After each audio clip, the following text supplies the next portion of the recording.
In this video, we're going to talk about special case factoring. In particular, whenever we have something that looks like this, the a squared minus b squared. So what do I mean is we have perfect squares in front, perfect squares behind, and a negative in the middle. So this example here, y squared minus 25, well, y squared is a perfect square, and 25 is a perfect square also. It is 5 squared. So we can factor this using this formula into y plus 5 and y minus 5. This is because if we multiply a plus b, a minus b, our inside and outside terms will cancel, as you can see. Let's see. We have y squared plus 5y minus 5y minus 25. Well, our inside and outside terms cancel, leaving us just with y squared minus 25, which is why this formula works. So, let's say we had x squared plus 16. Well, x squared is a perfect square, it's x times x, and 16 is a perfect square, it's 4 squared. However, we don't have a negative in the middle, we have a positive in the middle. Therefore, we cannot use our factor form, so this would be called prime. It is not factorable. Alright, and yes, it's all because that lovely positive in the middle. It is not factorable. What if we had something slightly different? We have now a negative in the middle, wonderful, but we also have p to the 4th. Is that a perfect square?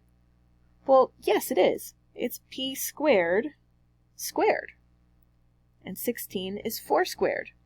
So putting this into our form, we would get p squared plus 4, p squared minus 4. Oh, well, take a look. This one is our special case of factoring again. We can do this again because p squared is a perfect square and 4 is a perfect square, and we have a minus in the middle. So we can do it again. So let's do that.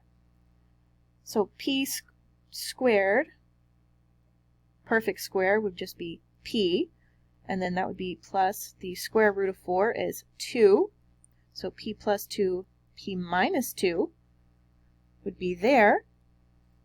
And then we would also pull down our p squared plus 4. So our final answer for this one, for its complete factored, would be 3 sets of parentheses.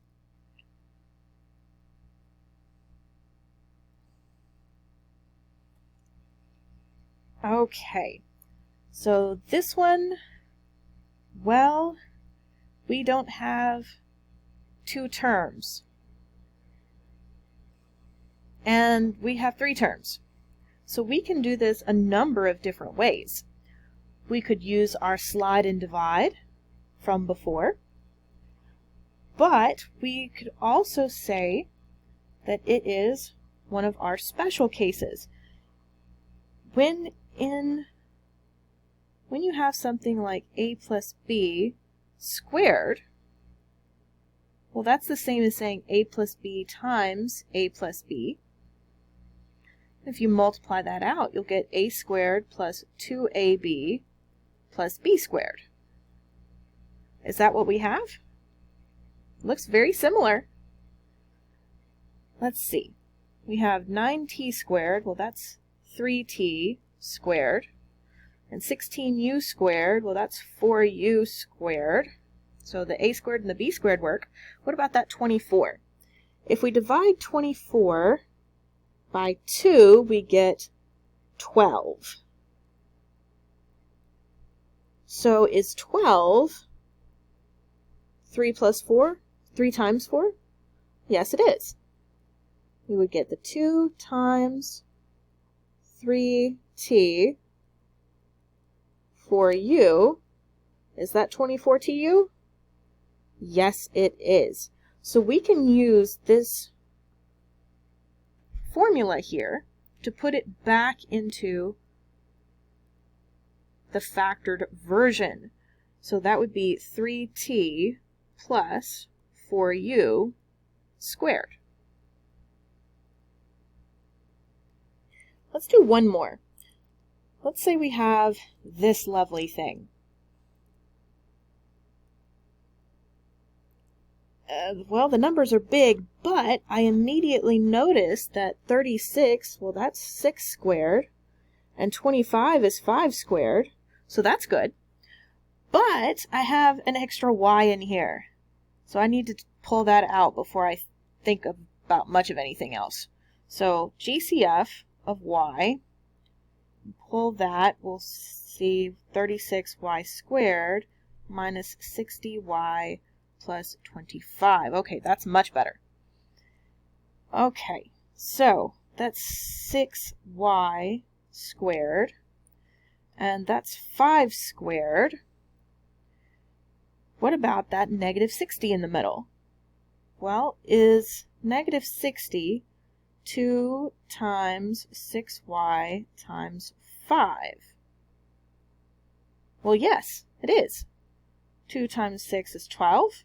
12 times 5 is 60.